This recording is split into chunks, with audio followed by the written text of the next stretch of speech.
Pag last question, Iba yung madami yung tanong. droga niya para sa babae siguro yun, hindi yung para sa... Next question.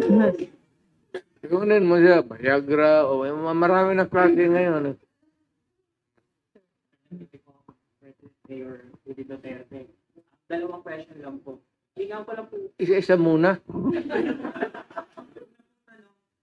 President Duterte. Nung nakaraang press conference ni Vice President Sara Duterte, tinawag niyang hindi presidente, facto, ngayon ang current president.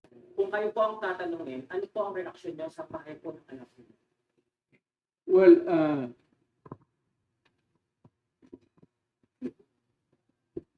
I may have to disagree with my daughter. Not totally. Baka kulang sa expectations niya.